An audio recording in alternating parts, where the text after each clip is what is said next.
My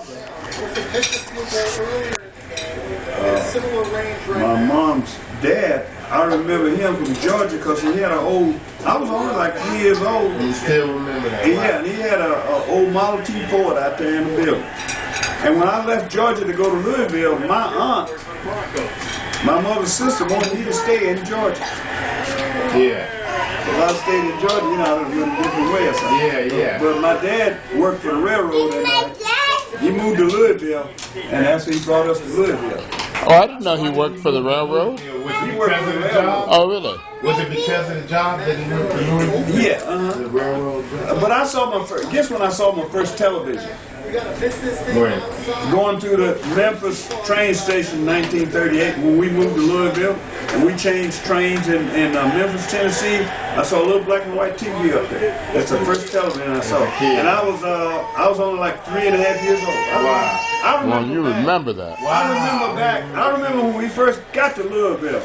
Because right before we got to Louisville, they had the flood.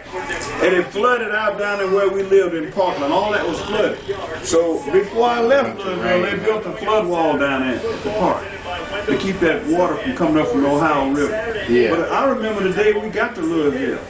And the old house we lived in had been, the floor in there had been covered with the flood. Wow. And but I remember that to this day. I mean, just like it was yesterday. Wow. You got a good memory. I mean, I do. You remember details and things like the guys you know were in war with and everything, down to the seems like down to the action when you say guy jumped in the foxhole. I can see the faces. Yeah. Wow. And During the battle? unfortunately, a lot of the ones we lost, I can see their faces. Right. Yeah. You know, that was in my outfit. So what do you think about post-traumatic stress syndrome, what they say? Some of it is true, but a lot of it is a bunch of shit. You do, really? Yeah. Wow.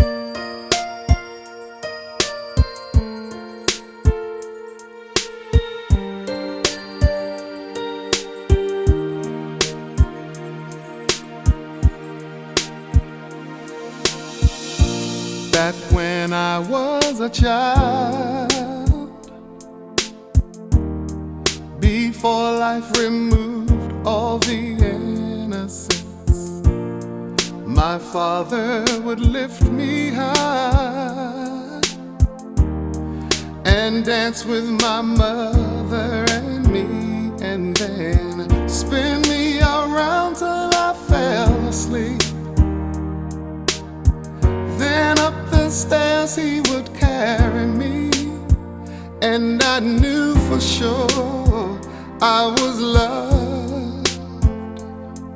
If I could get another chance, another walk, another dance with him, I'd play a song that would never ever end. How I'd love, love, love to dance with my father again.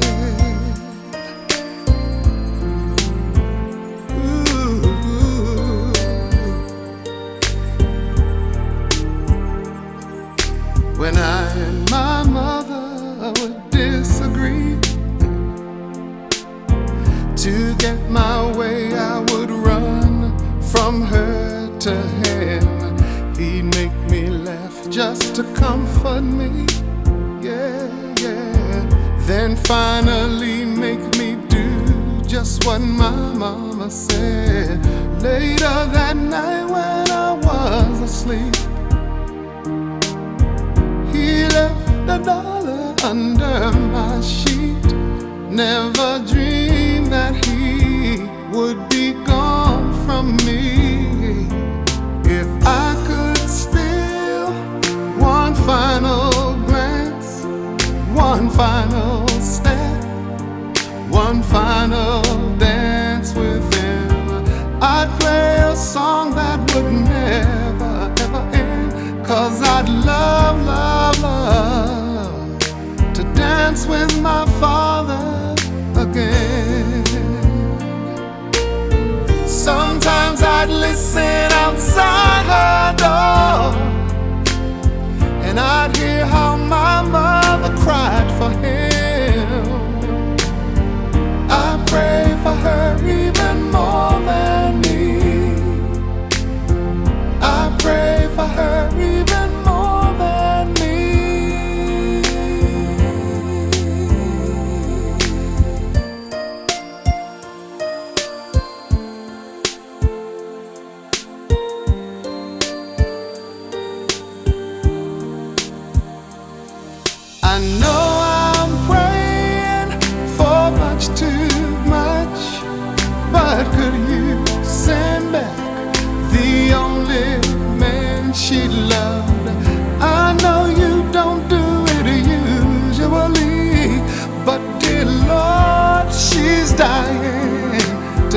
dance with my father again.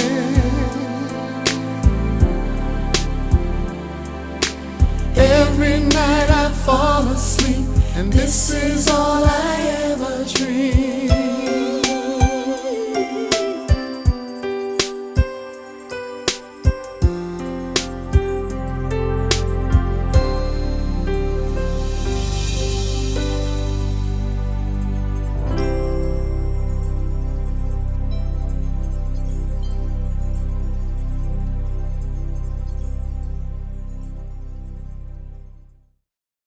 This is short. Short. Short.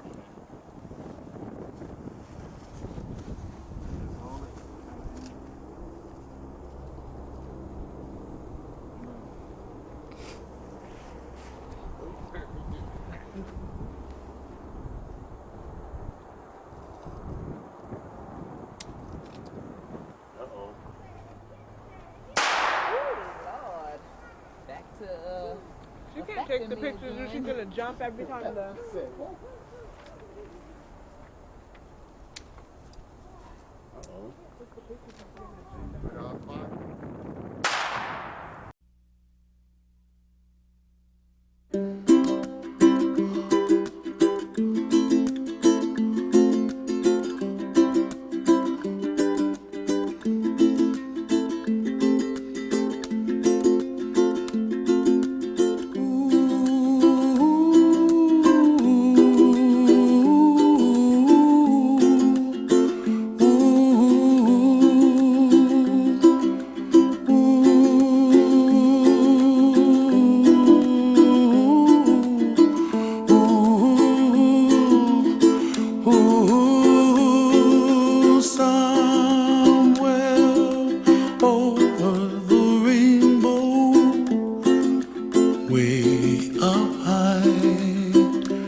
And then you had your good moments, like one time we had stopped and we was going on this operation. It was during the day, and one of my platoon sergeants had been on R&R, went to Hawaii or somewhere. He'd been gone 5 days, and he came back in on the helicopter. So when the helicopter came in, they brought in supplies, and he got off of it. He said, "Gunny, I brought you a beer." And you know, it was a hot beer. Man, I sucked that beer down in about 2 gulps. I got drunk in the damn skunk, man. You know, the hot beer. I told the captain, I said, "I ain't gonna never drink no more hot beer out here." And he said, "I'm gonna drink one if somebody bring me one." But I went to Hawaii and, met that mother for 5 days. And when the captain told me when I come back from Guam to bring him a bottle of Old Granddad. He was a Mormon from Utah. He retired in Coronado here. And so we come back through Guam. The line was so long.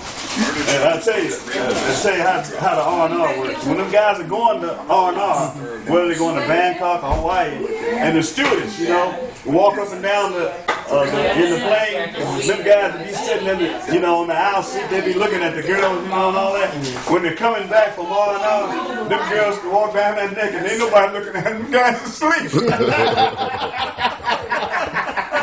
So when they're going on the 5 days living, the girls are walking out, they hitting on them guys. I've been in the war, they're looking good. The guys spending 5 days on R&R and come back, them girls can walk up down that aisle naked. Them guys And then when they get to Guam, they get in the liquor line because everybody got to take a bottle of liquor back. So when you do this, and one of my radio operator, me and the captain and our company, we had to open this road. They were going to put a little outpost there, and that road hadn't been open in a year. But we had bulldozers, had the troops out there, and start hitting the booby traps. We got tripping the booby traps. The captain and I and the radio operator. He walked right behind us. Boom! He stepped on mine. Then the captain walked over. He could have been one of us. He stepped on it, took his leg off right there. He fell in that hole. And he's still alive. He didn't kill him. He said, He said, I made him. So now we call a helicopter. So they took him down to the naval support activity where they take all the dead bodies and so about a week later, we finished the operation. But anyway, to finish the operation going down in that day, we got down to where we were going to put up a little camp down there. And the bulldozer, he just went over to the side and parked, right? And so we set up a perimeter so we wouldn't get ambushed, And the engineer officer was with us. He said, "Okay, so I want that bulldozer over here." And that bulldozer turned like that. Boom! It was sitting on mine. Bam! Man, and the driver jumped off on one side and the glass was on this side. It just took that track right off of that.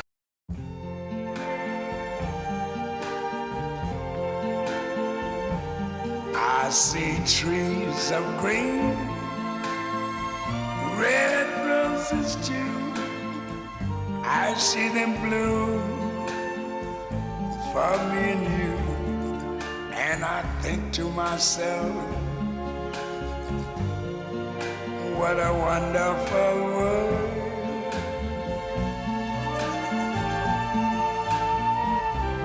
I see skies of blue and clouds of white, the bright blessed day, the dark sacred night. And I think to myself, what a wonderful world.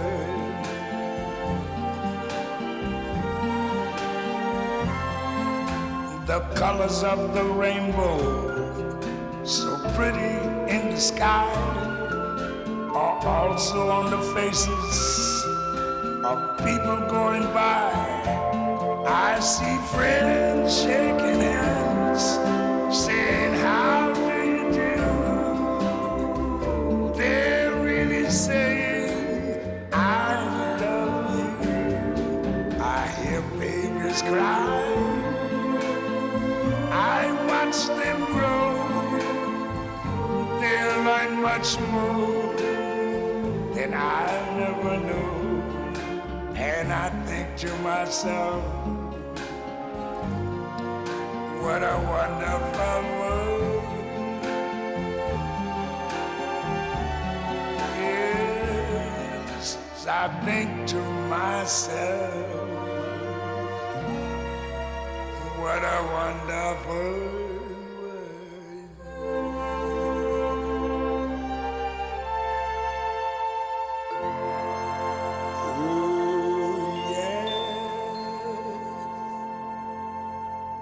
Right. All the time. They bombed them at night. Called harassing and interdiction fire. They just bombed. You know, they didn't see nobody. They just bombed. They knew they'd be traveling. One of them wanted So to go home. this route, Ultraman Trail, they bombed because they did hopefully catch us going. You know, but man, they were real smart. Them big conquerors. Yeah. These soldiers. I mean, they were really smart. But when you were fighting the war, did you actually think you guys were winning the war or what? Or you just fighting? We were just trying to do a job. Just trying to live? Just trying to You don't live. see the big scheme of things when you. I mean, nobody was macho, nothing like that. You didn't think like that. Yeah. You hear how Mitt Romney talks? Yeah. Oh, he's weak with Iran. What are you gonna do? Bomb him? Yeah, You yeah, know yeah. what I mean? It just When people say that, yeah. It sounds easy, but it ain't that easy. it's not that easy. Look at John McCain. He was a daggone field. He know that ain't easy. People are talking shit right now, but people don't realize if you John actually pay attention, the U.S. Navy to change their whole route, right? Right. You know why? Because Chinese have these underwater sub bases underneath all these islands.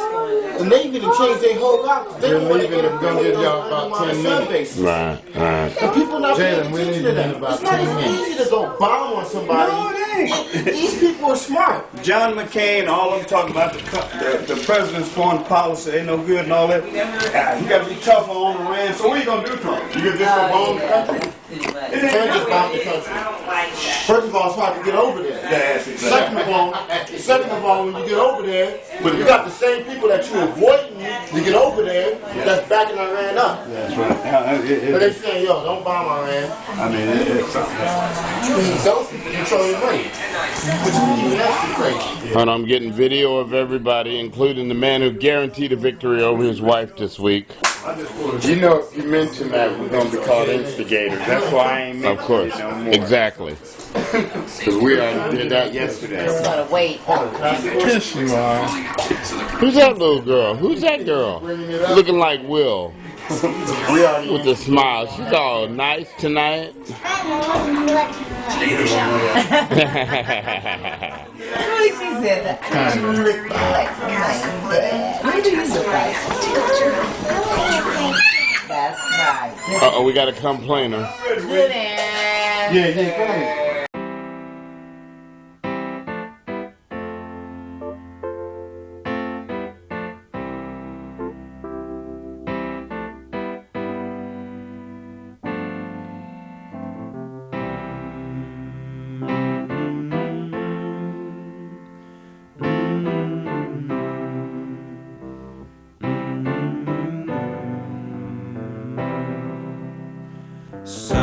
Sometimes in our lives, we all have pain, we all have sorrow, but if we are wise, we know that there's always tomorrow. Lean on me when you're not strong, and I'll be your friend. I'll help you carry on, for it won't be long till I'm gonna need somebody to lean on. Please swallow your pride. If I have things you need to borrow, for no one can fill those of your needs that you won't let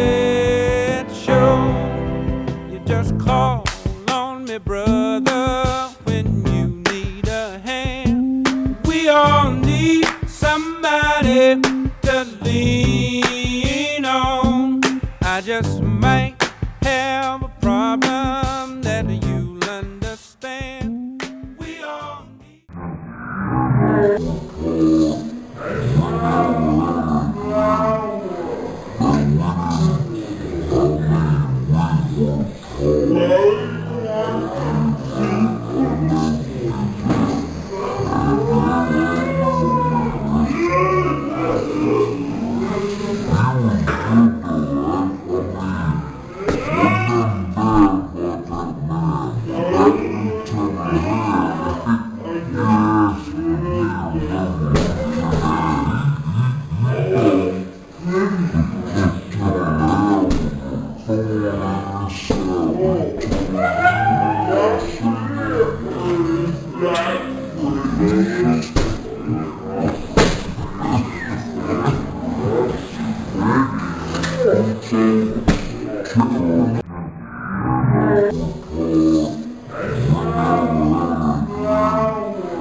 Real at some of the stuff go on, and then you had your good moments. Like one time we had stopped, and we was going on this operation. It was during the day, and one of my platoon sergeants had been on R&R, went to Hawaii or somewhere. He'd been gone 5 days, and he came back in on the helicopter. So when the helicopter came in, he brought in supplies, and he got off of it.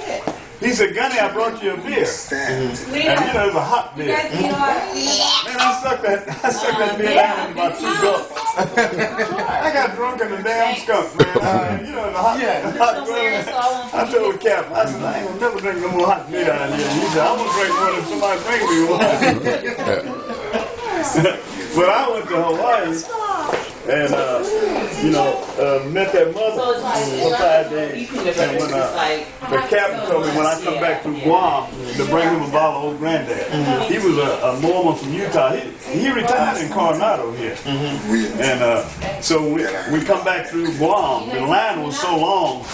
And I'll tell you how the R&R works. When them guys are going to R&R, whether they're going to Bangkok or Hawaii, and the stewardess, walk up and down in the plane, them guys would be sitting in the, on the aisle seat, they'd be looking at the girls, and all that. When they're coming back from R&R, them girls can walk down that neck and ain't nobody looking at them guys asleep. So when they're going on the 5 days living, the girls are walking out, they hitting on them guys, I've been in the war, they're looking good. Them guys spend them 5 days on R&R and come back, them girls can walk up down that aisle naked. Them guys And then when you get to Guam, they get in the liquor line because everybody's going to take a bottle of liquor back. So when you do this, and one of my radio operator, me and the captain and our company, we had to open this road. They were going to put a little outpost there, and that road hadn't been open in a year. But we had bulldozers, had the troops out there, and like start hitting the booby traps. Man, guys tripping the booby traps. The captain and I and the radio operator. He walking right behind us. Boom! He stepped on the mine. Then the captain walked over. He could have been one of us. He stepped on it, took his leg off right there. He fell in that hole. And he's still alive. He didn't kill him. He said, He said, I made him. So no, we called a helicopter. So they took him down to the naval support activity where they take all the dead bodies in. So about a week later, we finished the operation. But anyway, to finish the operation going down in that day, we got down to where they were going to put up a little camp down there. And the bulldozer, he just went over to the side and parked, right? And so we set up a perimeter so we wouldn't get ambushed, you know. And the engineer officer was with us. He said, okay, so I want that bulldozer over here. And that bulldozer turned like that, boom, it was sitting on mine. Bam, man. And the driver jumped off on one side and the blast was on this side. It just took that track right off of that.